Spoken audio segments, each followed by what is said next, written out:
Okay. Yeah. All right. First of all, I just want to say that the book is really good. Oh, you got it right there. Awesome. Yeah, it's really, really good, and I'm enjoying just every part of it right now. So Oh, good. What are you yeah, connecting with? Where are you seeing yourself? the interviews Uh-huh. Are there any with participants you feel like that might be me? yeah, because I feel like being in that like the college realm and just figuring yourself out, it's just Yeah. they and how they like kind of over socialize.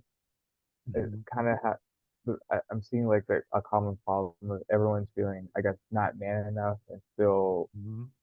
but they think that's the only one. So Yeah, that whole idea, I'm the only one. It comes naturally to everybody else, but I'm the yeah, only one. So here's what I do is I fake it. I put on this performance. I wear this mask. yeah. Yeah. So this is really good. And you started your interviews you started like around like 2006. I think that's what it said in the book. Yep. Yep. Okay, Yep. Fall of 2006. Yeah. okay.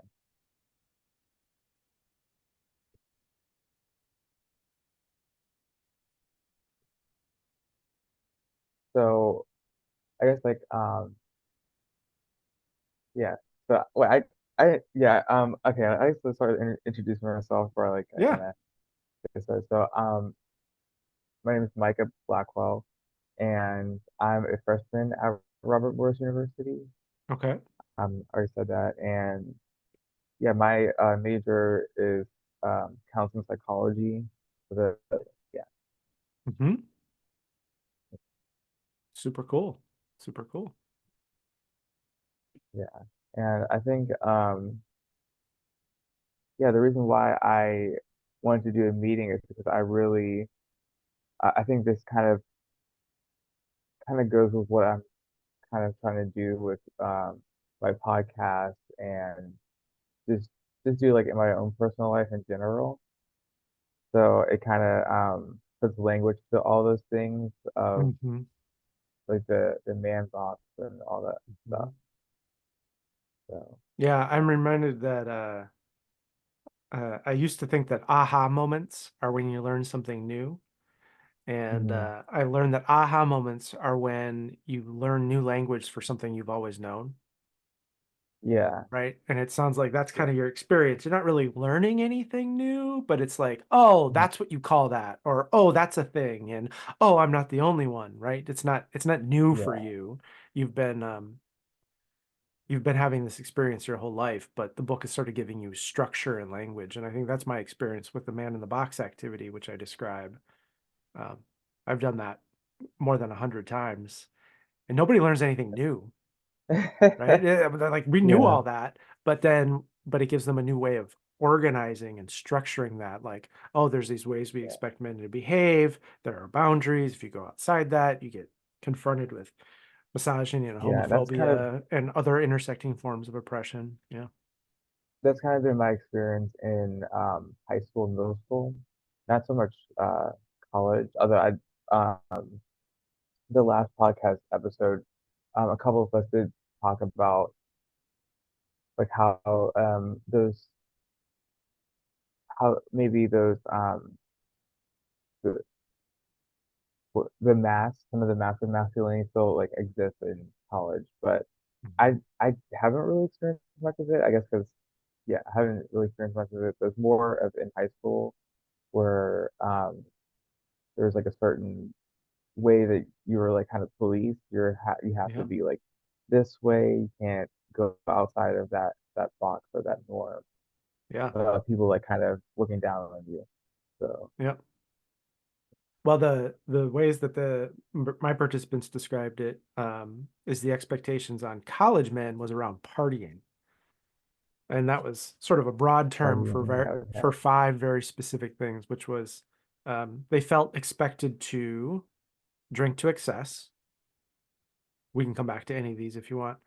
Drink to excess, hmm do drugs, competitive heterosexual sex, not preparing for academics, and breaking the rules. Okay.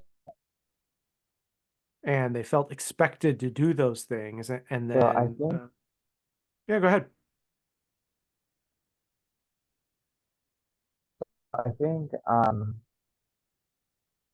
so a couple of my friends mentioned like hookup culture and Hmm. just how they've like overheard some other guys talking about like explicit like sexual encounters.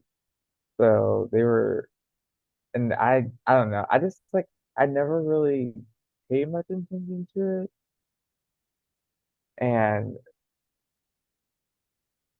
yeah, I'm in my dorm, but yeah, I Hmm. never really paid much attention to it. I think um I guess because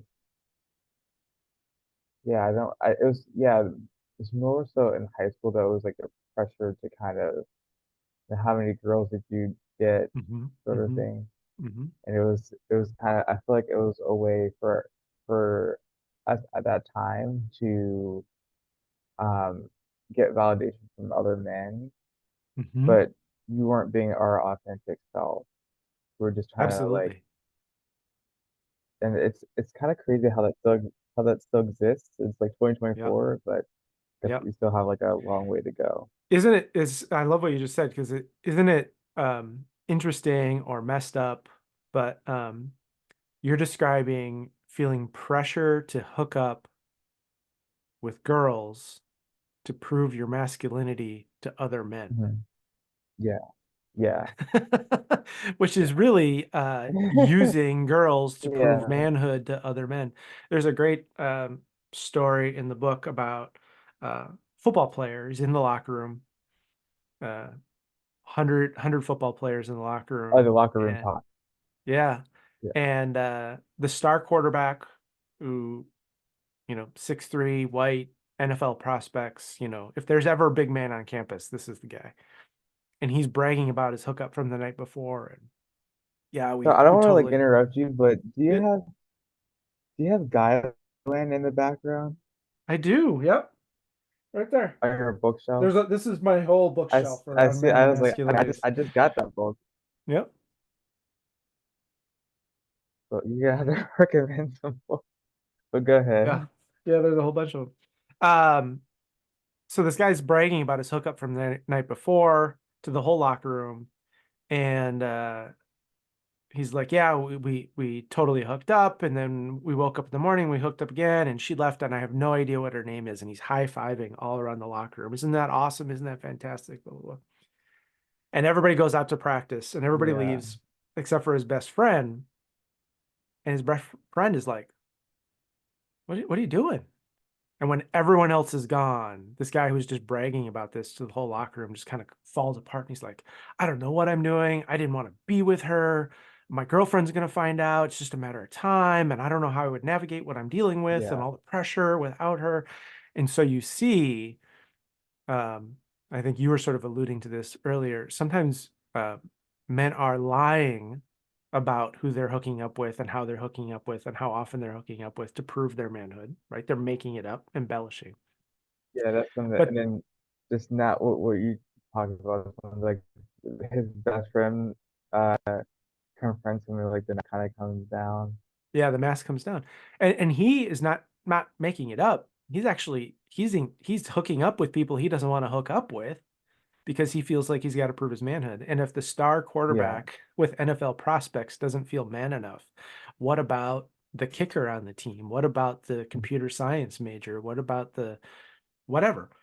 Um, so it illustrates to me the pressure. It also illustrates to me that like you, no matter what you do, you'll never feel man enough. So this guy who's planning on getting drafted into the NFL in a few months is still hooking up with people he doesn't want to hook up with.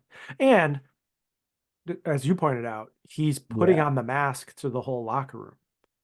And when everyone else is gone and it's his best Yeah. friend, then the mask comes down and he can share what he really authentically, which is regret and remorse, and I don't want to do this, and sort of why do I keep doing this, and fear of his girlfriend finding out, fear, clearly she's an important person in helping him navigate all the challenging things he's navigating.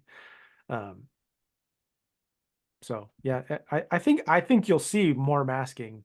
Do you see college men lying about who they hook up with, or drinking more than they want to prove their manhood? Or another one we could go into So I is don't really see that.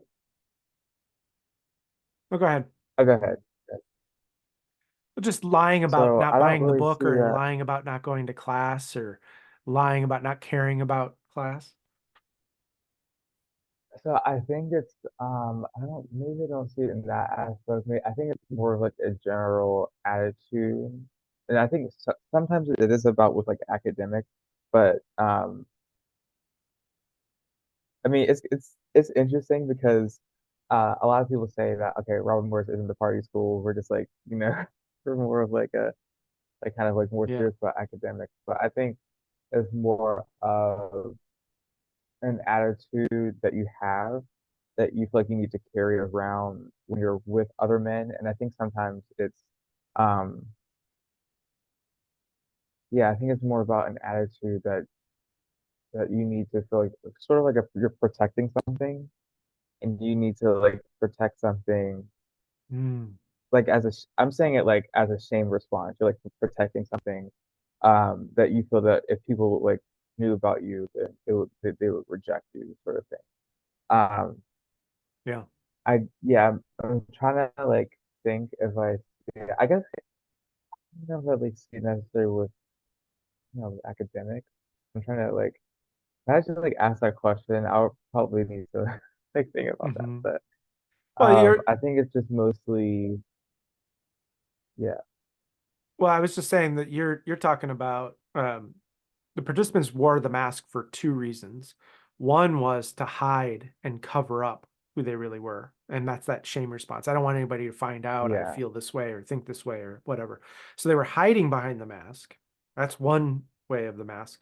But then the mask was also to portray an image that was man enough. So there was yeah, sort of the hiding behind it, but then also you will see this as man enough sort of going out. Um, Around the academics thing, I remember being very confused by that. People saying, you can't prepare, you can't take school seriously, you can't do this. I'm like, the whole point of being a college man is to do well yeah. and So be like successful it's like academically. you're paying. Right. But then I remember thinking about every action movie I'd ever seen. Um, James Bond, Jason Bourne, whatever. And the action hero is almost always white. And the action hero Mm, always knows how to do stuff, right? He can speak any language. yeah, He knows every form of martial arts. He can hack any computer system. He can operate any military style weaponry, including those that haven't been invented yet. And he never prepares. He never studies. He's never like on the plane to Croatia doing the Rosetta Stone or reading to learn the language. So the message we get as men is it is manly to be good and competent and skilled, but you should just be able to do that. And if you have to study or prepare or work at it, there okay, must be something wrong yeah, with you. And it led my yeah. Okay, I participants see to what you're lying about saying. not buying the book when they had the book. They would lie about not going to class when they had gone to class. Like, can you believe I got an A minus? I never even went to class, when they had gone to class a lot. Or one guy was saying that his friends invited him out on a Thursday night. He's like, no, no, I got this girl I've been talking to. I think I got a real shot with her. You go ahead. And they're like, oh, yeah, yeah, yeah. And as soon as they left, he pulled the book out and started studying because he knows does Yeah, organic chemistry doesn't come naturally. You got to work at that. yeah. So it's maybe I guess it's like a badge of honor if you don't study or don't take, take that seriously. Yeah, it just Take comes natural. academics I'm seriously. so gifted. It just comes easy. I just know this stuff. Yeah, yeah. And I think for I think for like my group of like friends that are on the podcast and when I like talk to them, I think the a mask is just like our podcast mainly is like huge on mental health, and that's like I think that the mask that most people feel. that I've talked with is just you can't like have like if you have that struggle, then that means you're less of a man. Mm-hmm. Um, yeah, and some people like um, and this is like a range of like addiction to just like anxiety. Mm-hmm. Just Yeah. I guess some people are just um, it's just like oh we don't talk about that. Yeah. So, Well, and I think yeah, the two you pointed to, addiction and anxiety, I mean, we can easily see the roots of that in these external expectations, right? yeah, One, yeah, the expectations are drink to excess. Two, yeah, do drugs, right? So that those things are a part of the script, but also the numbing and escapism that leads to addiction. Um, I don't yeah. I feel think man enough. I don't feel good enough. And so I'm going to use these things, which can lead to addiction. And then anxiety, no matter what you do, no matter, even if you're the star quarterback who's 6'3" and white with NFL prospects, you're not man enough. I mean, that can root in anxiety. And then there's also this notion of the double bind that men experience significant mental health challenges. And then we are much less likely to seek help for it. And so, yeah, from medication to talk therapy to just turning to a friend, like any kind of seeking help, because it admits our vulnerabilities, it admits our weakness. There's a great story. I yeah. was in a fraternity house and I had talked about this mask in the man box and the same conversation we're having. Can we like And okay, I have I don't want to I keep cutting you off, but yeah. before we like continue, so I'm not like in a fraternity. I did rush for one. I just so a stereotype about like fraternities is that they have like the men are like kind of like the stereotypical like drinking and all that stuff.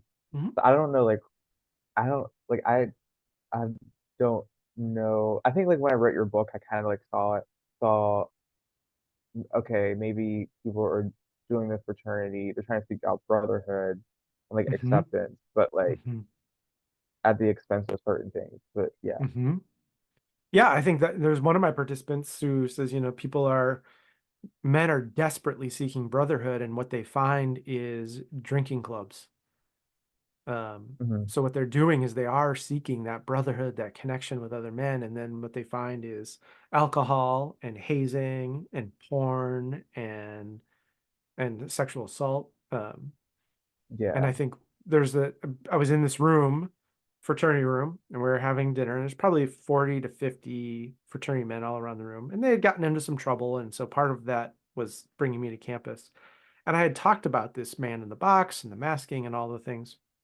And one of the guys in fraternity says, that's what I love about this fraternity. In this fraternity, I don't have to wear a mask. I can just be myself, and my brothers accept me and they love me and they care about me. And so that's really, really great. And I was like, oh yeah. And someone else was like, yeah, that's exactly right. That's why we love this. This is so different. Mhm. Meanwhile, there's a video game station over here, and there's Playboy centerfolds posted where the wall meets the ceiling all around the room, Yeah. like 70 of them. Yeah. And the president of the fraternity, who's a football player, just huge dude. Uh, he's like, well, that's bullshit. And everybody respected him. Everybody looked up to him, and they turned to him, and he said, "It's just not true." And the room got super quiet, and he said, um, "For the past year, I've been going to the counseling office 3 times a week because I've been suicidal and lonely and Hmm. depressed and isolated, and I haven't told a single one of you because was afraid I would lose your respect." Okay. So So he maybe was that's like kind definitely of masking. And yeah. then Yeah. people were like, then someone else says, well, I've been going to the counseling center too, but I just told you all I was going to work out. I'm not suicidal, but I have an eating disorder. And then it was just all these stories Okay. of all these things these Yeah. men are I remember I hiding. read that part. Yeah. Yeah. What Yeah. else are you curious about? So I think so I was gonna like comment on that. So maybe like maybe that's like the ideal. Like ideally they want to be their authentic selves around people, but Yeah.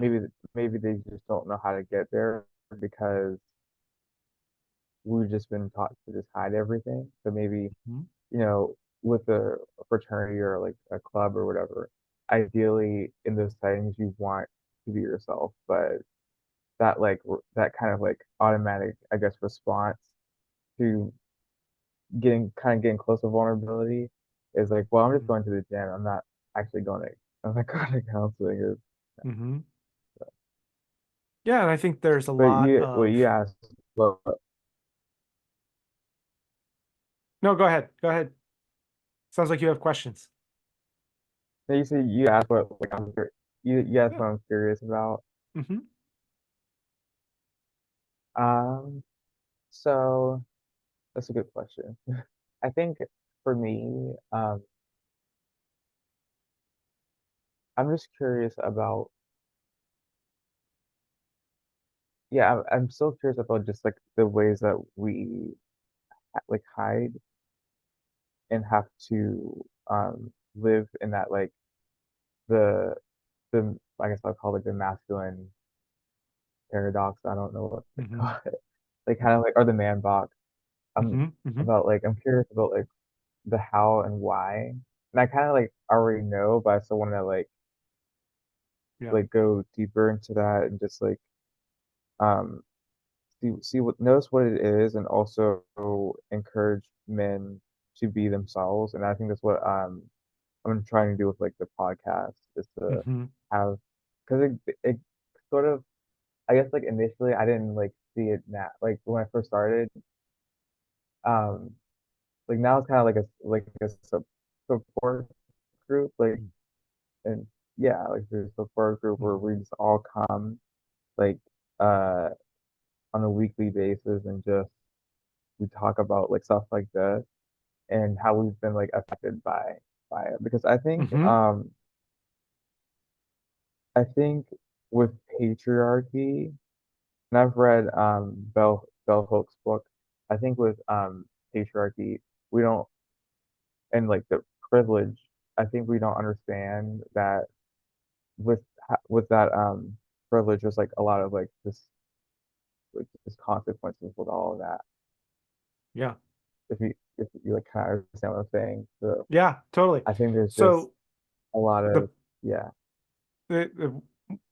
one scholar, Rocco Caparo, calls that the paradox of masculinity, is that we know that men as a group are in power. Patriarchy, men have privilege, Hmm. men are experience dominance, the world is organized by, for men. That's just objectively true. And although as a group are in power, individual men don't feel powerful. And when you tell them Yeah, they're in the yeah, dominant group, they even feel powerless, right?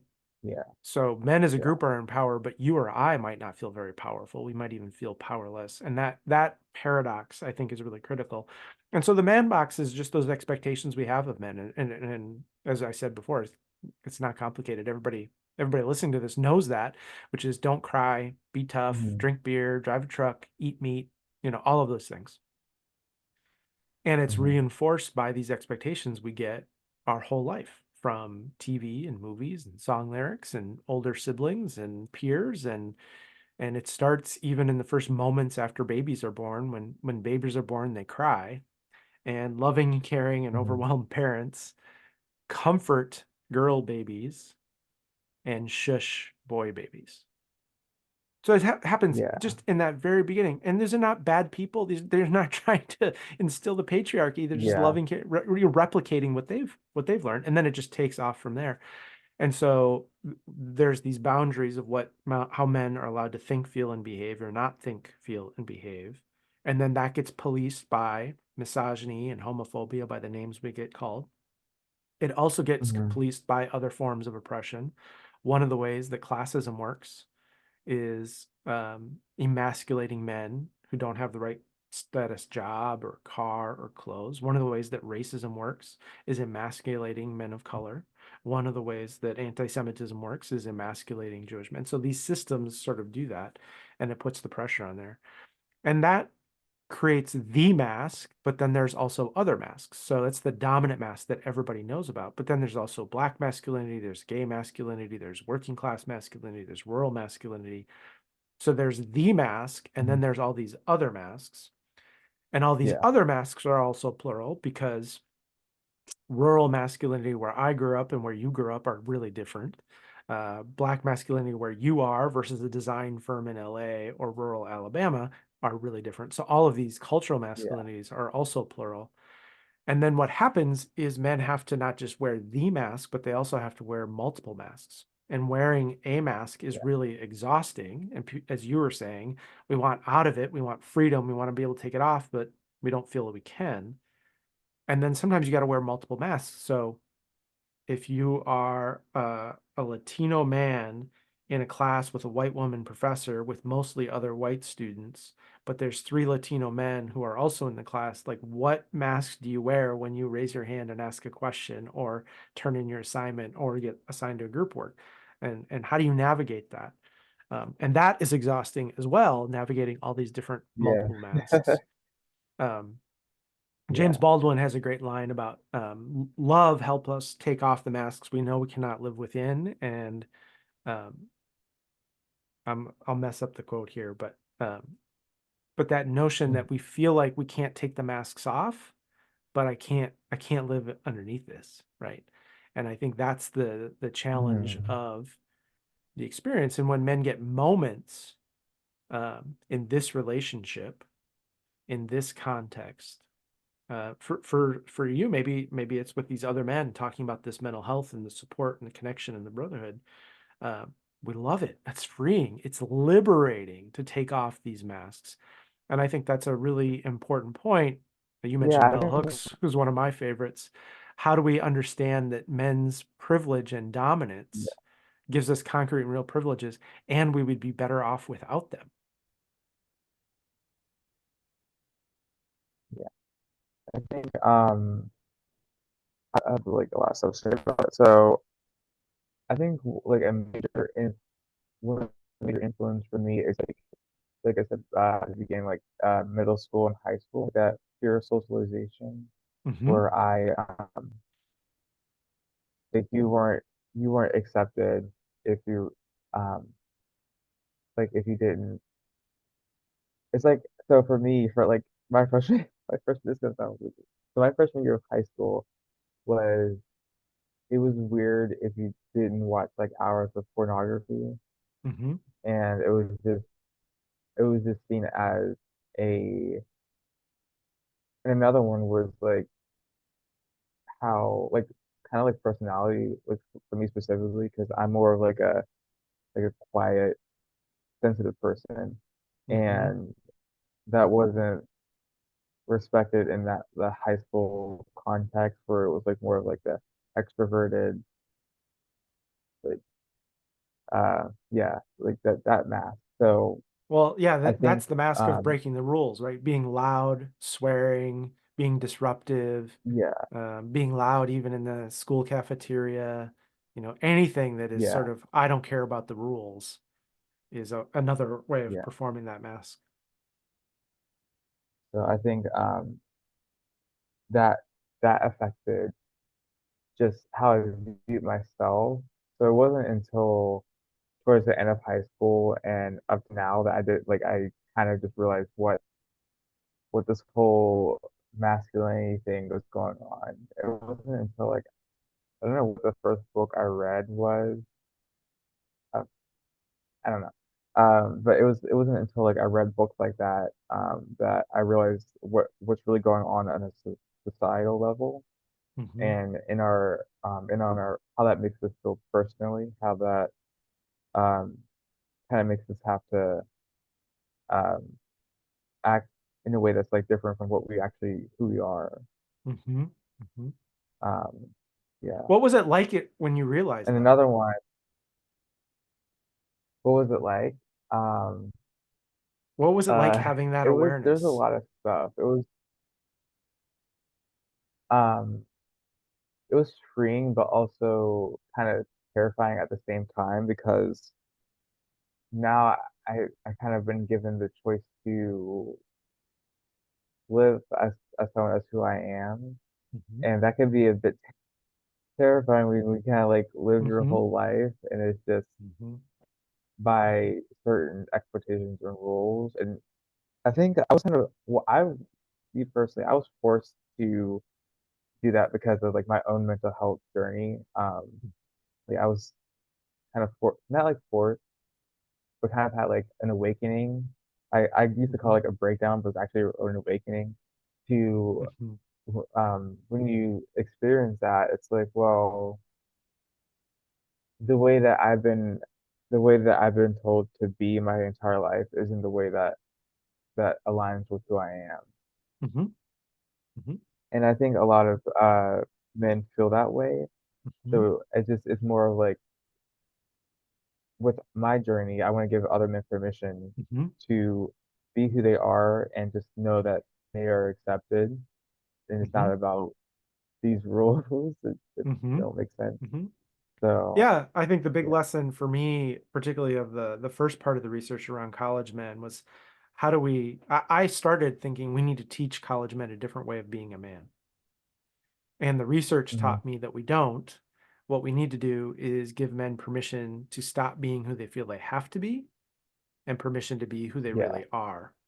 And I think I would call that awareness that you're describing mask consciousness. So when you have Of mask mass conscious. consciousness, you know, oh, I have these expectations. I'm tempted to hide this. I find myself portraying Mhm. this. I just lied about that thing, right?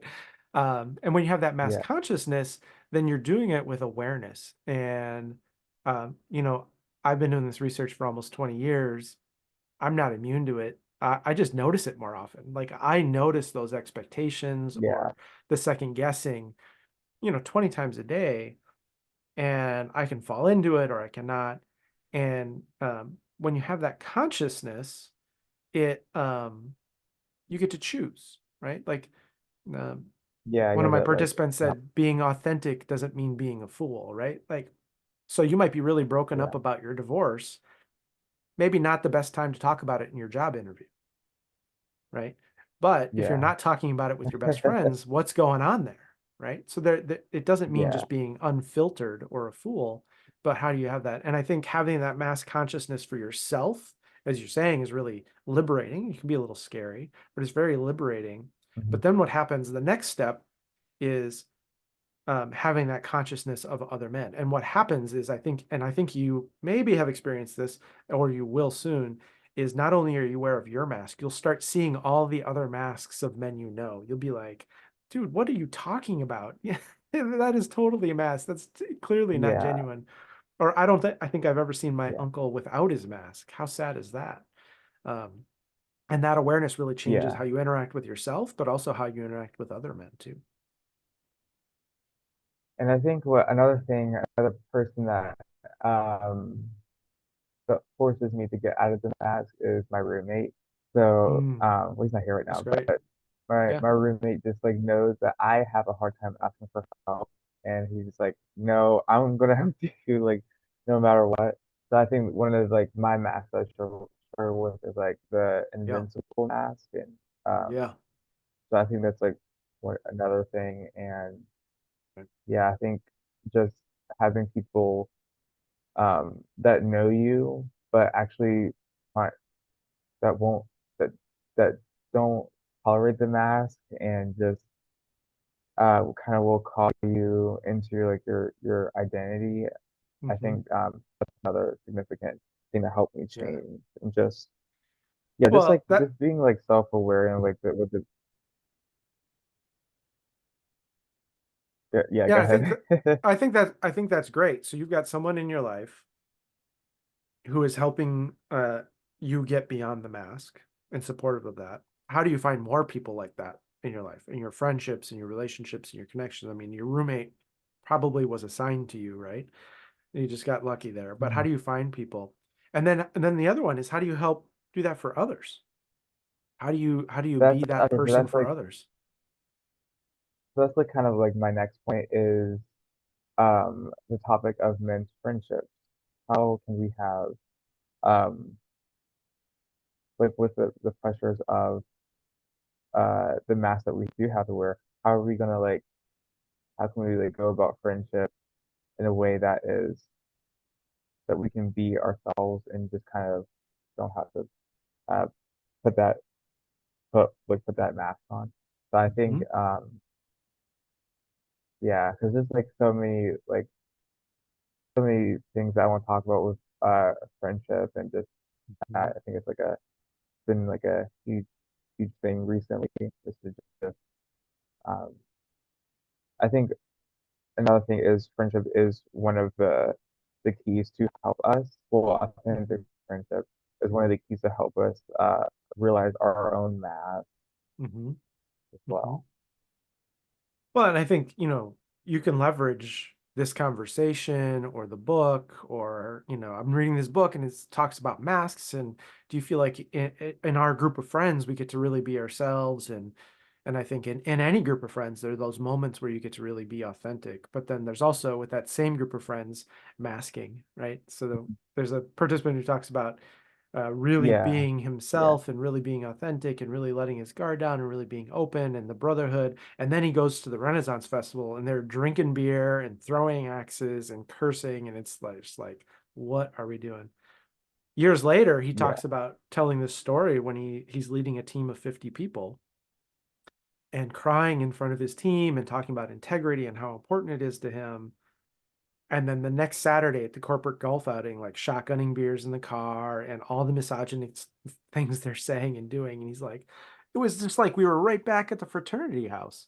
And so I think that yeah. recognizing it, right? It's noticing and being that, like, that wasn't me, that was that. Who was that? How do I get back to that? And having people around you who call you into that, who create space where you can be your authentic self, where you can take the mask off and you don't feel insecure about your manhood, um, can be transformative.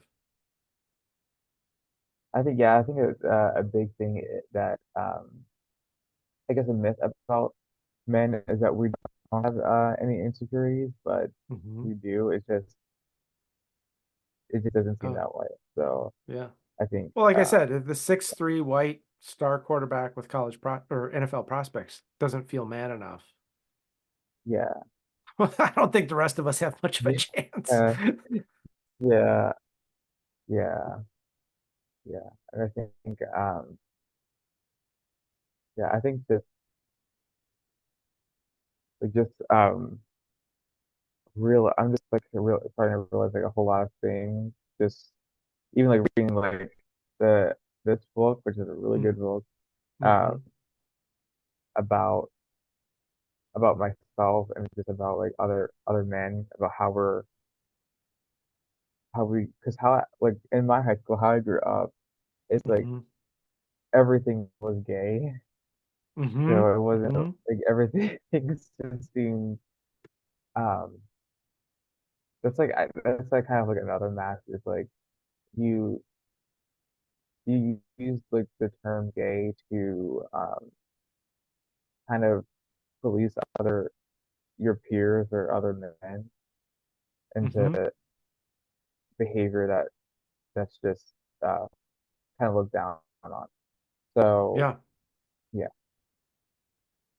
Yeah, I think that the way homophobia polices masculinity is really um, incredible. I think it really stuck me um, when I realized that my dad and I don't say I love you, Hmm.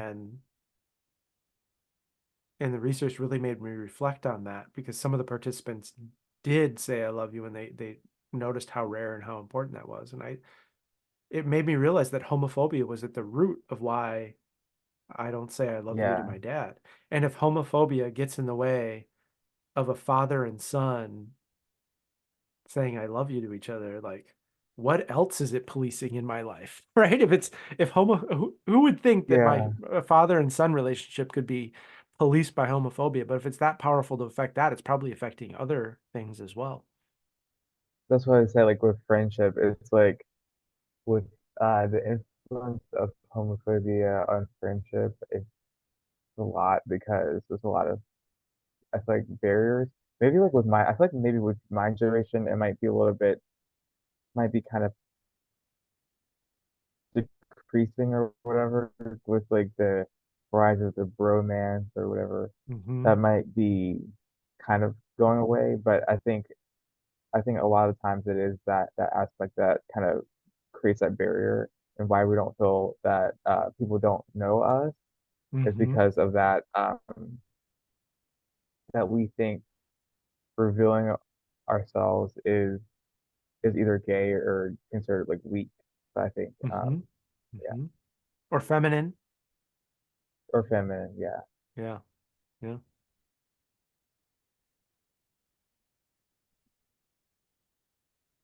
Well, I know we're just about out of time. Is there anything else you wanted to Yeah. sort of mention before we close? I'm probably gonna for my Easter probably try to finish the book and see Mm-hmm. uh how to get more insights on that. I I'm just like excited to just see where things go with the podcast and just Mm-hmm. uh see like kind of how I want what I want to do with that like career wise because I do Mm-hmm. want to like focus on men and Mm-hmm. that way.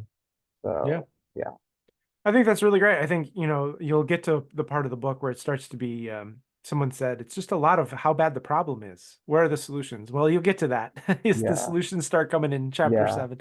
And the process of yeah, becoming and creating authentic masculinity, moving from toxic to healthy to authentic masculinity and wrestling with our yeah. identity and integrity. There's a lot of really helpful things about how to do that. I'm super curious, how did that book land in your hands? Um, that's a good question. I think I think I was looking for like a couple of books to kind of help develop ideas for the podcast Hmm. and like masculinity books. So that's kind of I think that's kind of how that like that kind of yeah Did like someone that kind of recommend happened it, is or I was did just you looking just for search around on Amazon and found it? no I just looked on Amazon and just Yeah. try to like find okay I want to have a book that's like a supplement to what I do on the podcast so that we're Hmm. like I kind of develop ideas and I Hmm. kind of take it some topics from the book and talk about it and see Hmm. how other men react, which is like been it's been more than I when I started the podcast, I thought that no one would want to do the podcast, but Hmm. now that I realize like okay, yeah, people actually want to talk about it. It's just we just need permission Hmm. and like space to talk Hmm. about it. Yeah, absolutely. Well, kudos to you for doing it, and glad the book is helpful, and kudos to you for doing the podcast and bringing this group of men together and focusing on mental health. I think it's really great. And thanks for chatting with me this morning. All right. Yeah, I hope to like maybe like in the future just share ideas or just if I find something interesting, I'll just like shoot you an email or something. Yeah. That sounds great. Would love to stay connected All and would love to be helpful down the road if we think we can, and would love to keep learning with and from you. right. Awesome. Thanks so much, Micah. It's nice to meet you and nice to connect with you. All right. Thank you, Keith. All right. Have a great day.